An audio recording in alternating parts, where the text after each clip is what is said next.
How would you like it if someone broke into your home, stuck their thumb inside you, and left you injured afterwards? I'd imagine you honestly wouldn't enjoy it. So let's go over today how you should properly hold the largemouth bass without injuring them. It's a lot simpler than you think, but I see a lot of people online getting this wrong.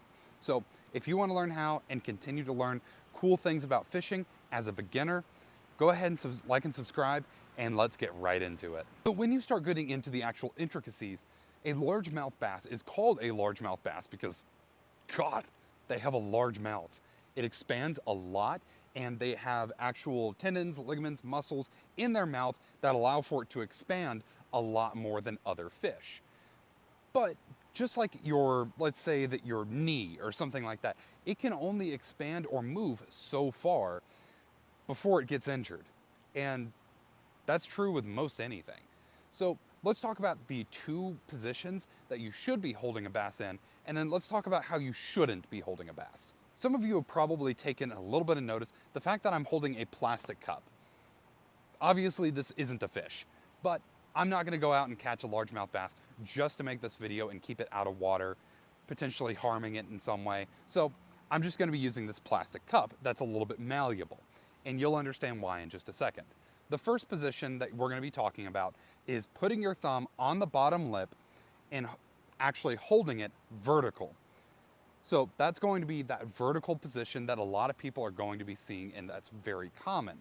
The next pose that a lot of people end up doing is that they take their offhand and they will support the tail end and turn it sideways.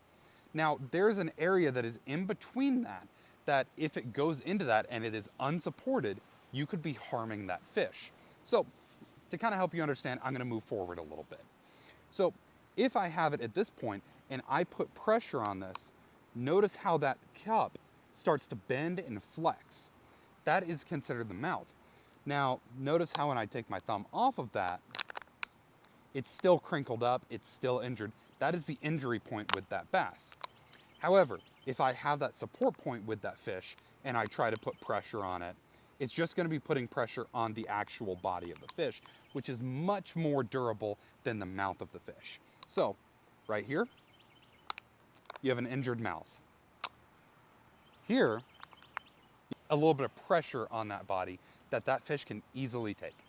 Next, if we have that vertical position and I put pressure in it, you see there's no pressure on that mouth and there's no damage actually being done to that fish. So to kind of reiterate a little bit of what that actually meant, either hold it vertically with your thumb in the mouth or have a horizontal hold with your offhand supporting the main body of the fish. Don't have anything to where it is in between those two and there's no support, because it will end up hyperextending that mouth and causing some damage to that fish. Next, let's talk about slime layer on that actual fish.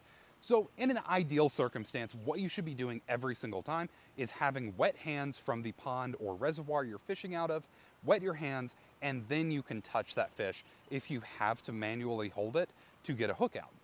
However, you probably shouldn't be doing that. You should just be lipping it, using your pliers, and coming into the actual physical contact of that fish as little as possible, because the oils in your skin, or lack thereof, are going to strip that slime layer off of that bass, which can in turn cause a couple of different conditions like skin rot, or it can just basically open that skin up to actual bacteria that can actually harm that fish. So should you be handling a bass with your offhand? When it's dry, no. When it's wet, you can for a limited amount of time. Now, what about other things like grass or the dirt, things like that? Should that fish be coming into contact with it? No. And that's because it will also strip that slime layer off of that bass, potentially causing harm to it. Now, am I perfect about this? No. Occasionally, I will land a bass, put it on the grass temporarily to where I can lip it properly and pick it up and actually remove the hook.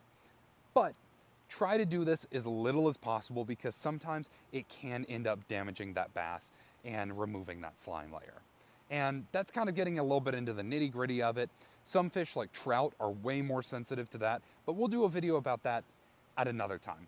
Largemouth bass, they're a little bit sturdier of a fish, so they can handle some, But if they're gonna continue to go through that repetitive abuse, it is not healthy for that fish.